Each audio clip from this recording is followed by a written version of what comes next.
Chapter 9.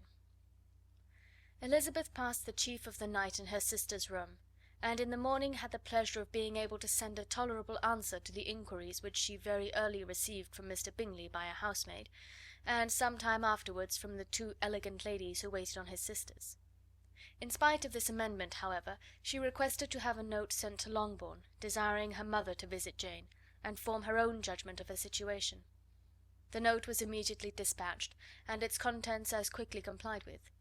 Mrs. Bennet, accompanied by her two youngest girls, reached Netherfield soon after the family breakfast. Had she found Jane in any apparent danger, Mrs. Bennet would have been very miserable; but being satisfied on seeing her that her illness was not alarming, she had no wish of her recovering immediately, as her restoration to health would probably remove her from Netherfield. She would not listen, therefore, to her daughter's proposal of being carried home, neither did the apothecary, who arrived about the same time, think it at all advisable.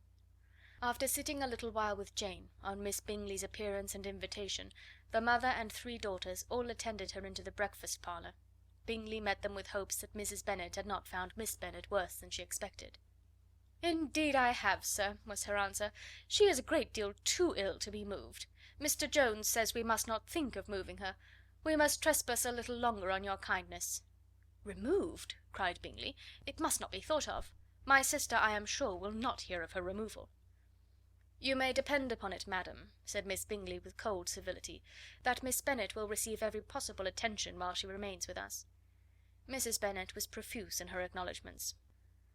"I am sure," she added, "if it was not for such good friends, I do not know what would become of her, for she is very ill indeed, and suffers a vast deal, though with the greatest patience in the world, which is always the way with her, for she has, without exception, the sweetest temper I have ever met with. I often tell my other girls that they are nothing to her. You have a sweet room here, Mr. Bingley, and a charming prospect over the gravel walk. I do not know a place in the country that is equal to Netherfield. You will not think of quitting it in a hurry, I hope, though you have but a short lease." "Whatever I do is done in a hurry," replied he, "and therefore, if I should resolve to quit Netherfield, I should probably be off in 5 minutes. At present, however, I consider myself as quite fixed here." "That is exactly what I should have supposed of you," said Elizabeth. "You begin to comprehend me, do you?" cried he, turning towards her. "Oh, yes, I understand you perfectly." "I wish I might take this for a compliment, but to be so easily seen through I am afraid is pitiful." "That is as it happens. It does not follow that a deep, intricate character is more or less estimable than such a one as yours." "Lizzy!" cried her mother, "remember where you are, and do not run on in the wild manner that you are suffered to do at home." "I did not know before," continued Bingley immediately, "that you were a studier of character. It must be an amusing study." "Yes, but the intricate characters are the most amusing.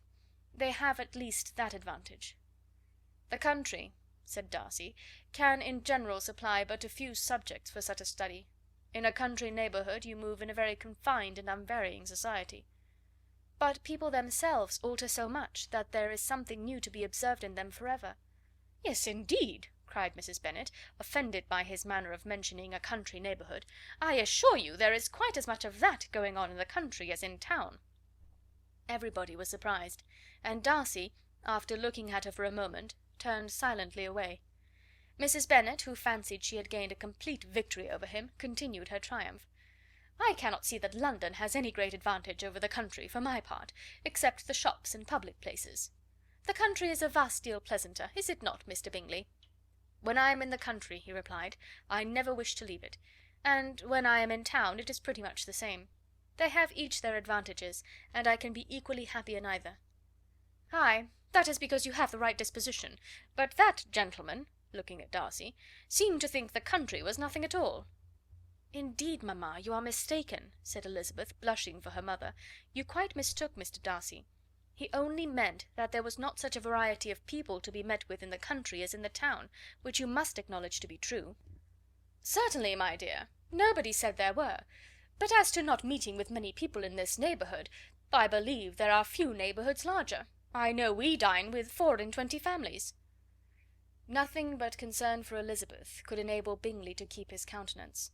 His sister was less delicate, and directed her eyes towards Mr. Darcy with a very expressive smile. Elizabeth, for the sake of saying something that might turn her mother's thoughts, now asked her if Charlotte Lucas had been at Longbourn since her coming away. "Yes, she called yesterday with her father.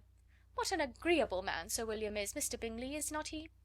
So much the man of fashion, so genteel and easy. He had always something good to say to everybody. That is my idea of good breeding. And those persons who fancy themselves very important, and never open their mouths, quite mistake the matter." "Did Charlotte dine with you?" "No, she would go home. I fancy she was wanted about the mince pies. For my part, Mr. Bingley, I always keep servants that can do their own work. My daughters are brought up very differently, but everybody is to judge for themselves, and the Lucases are a very good sort of girls, I assure you. It is a pity they are not handsome. Not that I think Charlotte so very plain, but then she is our particular friend." "She seems a very pleasant young woman." "Oh dear, yes. But you must own she is very plain. Lady Lucas herself has often said so, and envied me Jane's beauty. I do not like to boast of my own child, but to be sure Jane, one does not often see anybody better looking." "It is what everybody says. I do not trust my own partiality. When she was only 15 there was a man at my brother Gardiner's in town so much in love with her that my sister-in-law was sure he would make her an offer before we came away. But, however, he did not. Perhaps he thought her too young. However, he wrote some verses on her, and very pretty they were." "And so ended his affection," said Elizabeth impatiently. "There has been many a one, I fancy, overcome in the same way. I wonder who first discovered the efficacy of poetry in driving away love." "I have been used to consider poetry as the food of love," said Darcy. "Of a fine, stout, healthy love it may. Everything nourishes what is strong already. But if it be only a slight, thin sort of inclination, I am convinced that one good sonnet will starve it entirely away." Darcy only smiled, and the general pause which ensued made Elizabeth tremble lest her mother should be exposing herself again. She longed to speak, but could think of nothing to say, and after a short silence Mrs. Bennet began repeating her thanks to Mr. Bingley for his kindness to Jane, with an apology for troubling him also with Lizzie.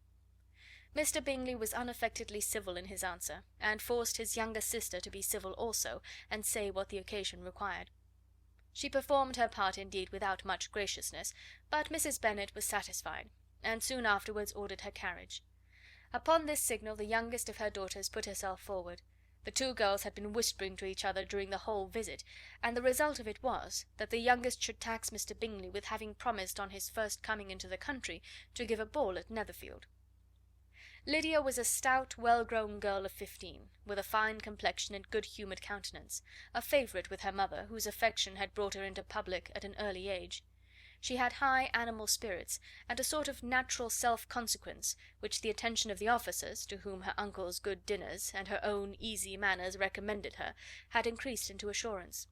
She was very equal, therefore, to address Mr. Bingley on the subject of the ball, and abruptly reminded him of his promise, adding that it would be the most shameful thing in the world if he did not keep it.